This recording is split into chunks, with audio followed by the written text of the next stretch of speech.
वो माँ बाप जो अपनी औलाद की खातिर अपनी ज़िंदगियाँ कुर्बान कर देते हैं, अपनी ख्वाहिशात मार देते हैं, लेकिन वही माँ बाप जब बुढ़ापे को पहुँचते हैं तो औलाद कोई फ़िक्र नहीं करती, बेजार हो जाती है, उनका ख्याल नहीं रखती, उनसे दूर हो जाती है। क्या कहेंगे ऐसी औलाद को? पहली बात तो ये है कि I don't quite agree with what you are saying. अच्छा, व्हाई? हाँ, क्योंकि ऐसा नहीं है हमारे माशरे में। तो I think more than 90% of the people they are very caring towards their parents. But और नहीं हमारे we have हम seen such examples. नहीं सच एग्जाम्पल्स हुई ना। हमें जब हम माशरे की बात करते हैं तो वो लुक एट, हम अपनी कदरों को देखते हैं। आप कंपेयर करें पाकिस्तान को यूरोप के साथ तो ये सारी बातें वहाँ के लिए ज़्यादा सही हैं, लेकिन वहाँ पे स्टेट इज़ रिस्पॉन्सिबल। तो पाकिस्तान में अल्हम्दुलिल्लाह अभी भी माँ बाप का बहुत एहतराम किया जाता है और करना चाहिए, लेकिन वो एक सेगमेंट है 10 to 15 और 20% स्टेटिस्टिकली आई डोंट नो जो नहीं करते। अब जो माँ बाप हैं बुजुर्गी में जब वो आते हैं तो उनके अंदर जो 3-4 मेजर प्रॉब्लम्स होती हैं ना, उनके अंदर एक तो डिजेनरेटिव प्रॉब्लम्स होती हैं। जो डिजेनरेटिव प्रॉब्लम्स होती हैं उनके अंदर डिमेंशिया हो गया, जिसको आप अल्जाइमर भी कह रहे थे। बिल्कुल। इसी तरह आर्थराइटिस हो गया, ज़्यादा जो कॉमन है, क्योंकि उनका चलना फिरना, उनको बेड से उतारना, सीढ़ियों वाला घर है तो सीढ़ियों का ख्याल रखना। फिर उसके बाद ज़्यादातर इस उम्र के जो पेशेंट्स होते हैं उनको अल्लाह ना करे स्ट्रोक का खतरा होता है। अच्छा डॉक्टर साहब, मैंने आपको जैसे अभी बीमारियां बताई हैं 3-4, डेमेंशिया, अल्जाइमर एंड पार्किंसंस। सबसे पहले मैं चाहूँगी कि हम डेमेंशिया पे बात करें कि बेसिकली ये स्टार्ट कैसे होता है, किस एज में? ऑब्वियसली 60s और 50s में होता है, लेकिन इसके सिम्टम्स क्या हैं, रीजंस क्या होती हैं? देखिए, medically to be very precise, dementia जो है ये 65 के बाद शुरू होता है, 65 के बाद होना चाहिए, लेकिन पहले हो सकता है, ऐसा नहीं है कि पहले नहीं हो सकता। रीजंस क्या हैं? नहीं, रीज़न जो इटियोलॉजी है इसकी वो एक जेनेटिक भी है। अच्छा। और जेनेटिक के अलावा कुछ बीमारियां भी हैं, वो तो हम बहुत तफसील में चले जाएंगे, लेकिन नॉर्मली जो हम ज़्यादा लफ्ज़ इस्तेमाल करते हैं ना, अल्जाइमर, तो अल्जाइमर एक ख़ास किस्म का डिमेंशिया है। डिमेंशिया सीनाइल भी हो जाता है कि जिसमें अल्जाइमर नहीं होता, लेकिन पेशेंट बहुत लंबी उम्र का हो और उसको अगर निशानियां इसकी ये होती हैं कि सबसे पहले जो पेशेंट होता है उसको भूलने की आदत पड़ती है, और भूलने में भी नाम को भूलने की आदत पड़ती है।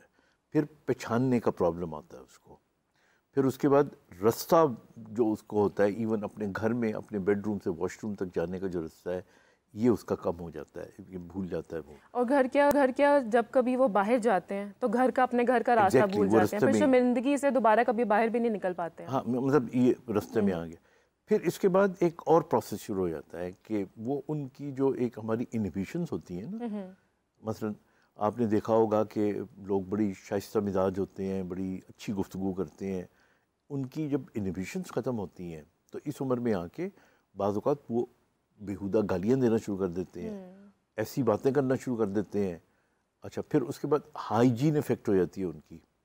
मतलब बाज़ औक़ात बहुत से पेशेंट ऐसे हैं कि उनकी कंप्लेंट्स ये आती हैं कि जी वॉशरूम की बजाय they went to the kitchen और उन्होंने अपने आप को फारिग कर दिया।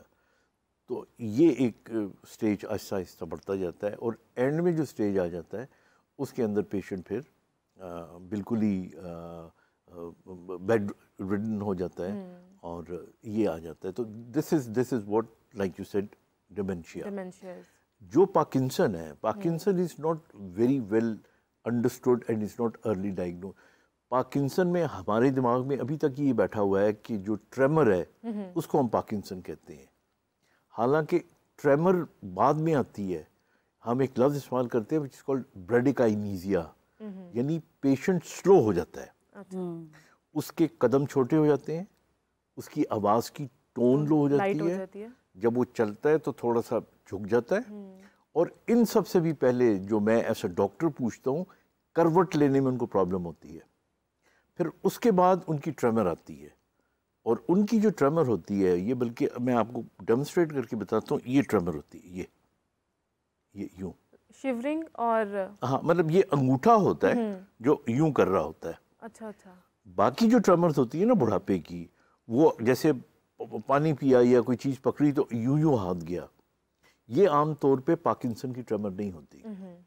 और एक बहुत इंपॉर्टेंट पॉइंट मैं क्लिनिकली बता दूं, जितनी भी ट्रेमर्स दुनिया में हैं बीमारियों में, वो काम करने से बढ़ती हैं। अच्छा।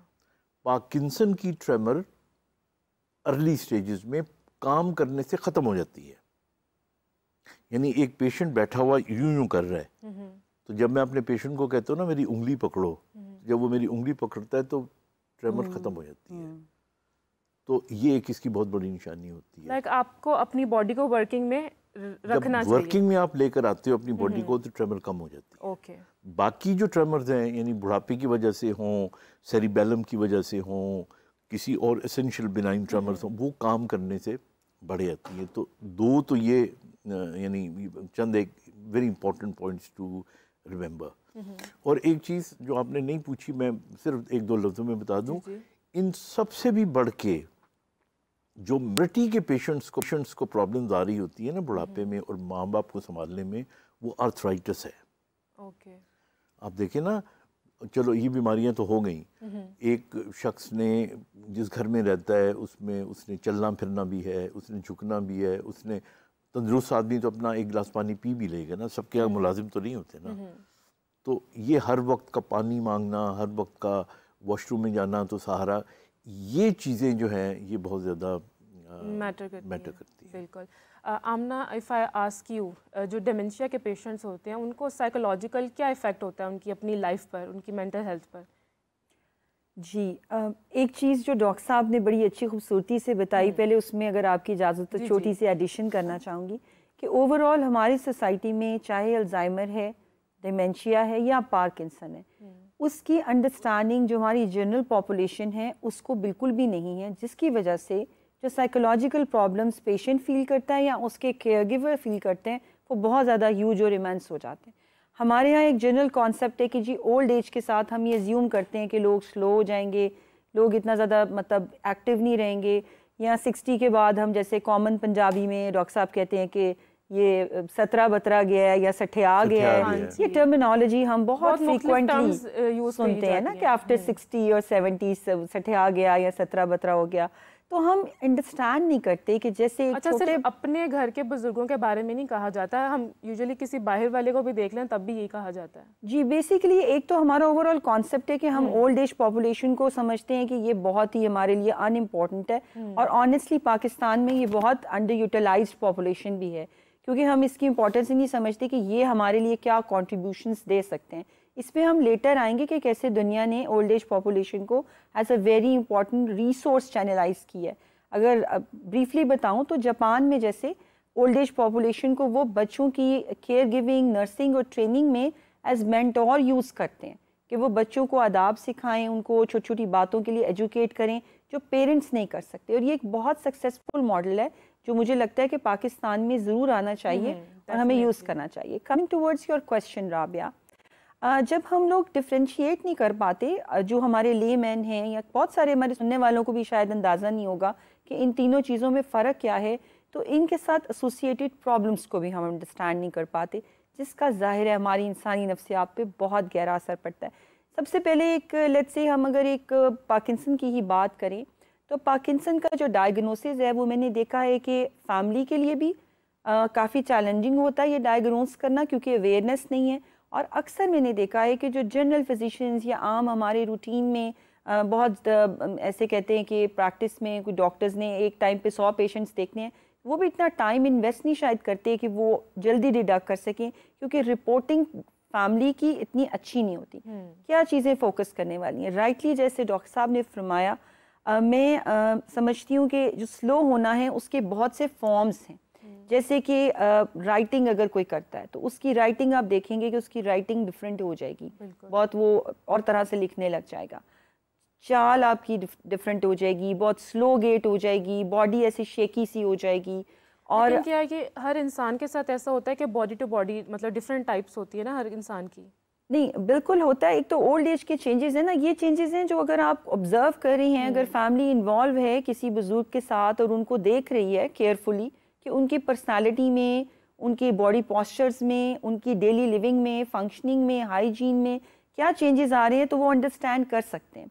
अच्छा, पहली चीज़ ये कि वो पेशेंट जो खुद इन तब्दीलियों से गुजर रहा होता है उसकी नफ्सियात पे इसका क्या असर होता है। डेफिनेटली सबसे पहली चीज़ जो आप फील करते हैं वो एक एजिटेशन है अपनी उस रूटीन में तब्दीली से। आप एडिक्वेटली अपने डेली फंक्शंस जो हैं लाइफ के वो परफॉर्म नहीं कर पा रहे, उससे तबीयत में एक चिड़चिड़ापन, गुस्सा, बेचैनी, इनएडिक्वेसी की फीलिंग कि आप डिलीवर नहीं कर सकते। एक मेरे ख्याल में जो है ना रीज़न ये भी होती है कि आपको लगता है कि आप किसी दूसरे इंसान पर डिपेंडेंट हो गए हो। जी, डिपेंडेंट भी, और फिर ये कि जो केयर गिवर होता है ना मोस्टली वो सबसे ज़्यादा गुस्सा फेस कर रहा होता है उस पेशेंट का, वो उसे ही सबसे ज़्यादा बुरा भला भी कहते हैं, डांटते भी हैं। और जैसे जैसे अगर हम बात करें कि जहाँ पर मेमोरी इश्यूज़ और कॉग्निटिव डिक्लाइन आना शुरू होता है, वहाँ पर अक्सर हमें ये चैलेंजेस घरों में देखने को मिले हैं जो मैंने अपनी साइकोलॉजिकल मैनेजमेंट की फील्ड में देखे हैं कि अक्सर जैसे घर में होता है कि आदमी काम पे चले जाते हैं और ख़वातीन या बहू वगैरह घर में ससुर की देखभाल करी हैं, सास की करी हैं। अब अगर उन्हें भूल गया कि उन्होंने खाना खाया तो वो बेटे को कहेंगे मुझे तो सारा दिन किसी ने खाना ही नहीं दिया।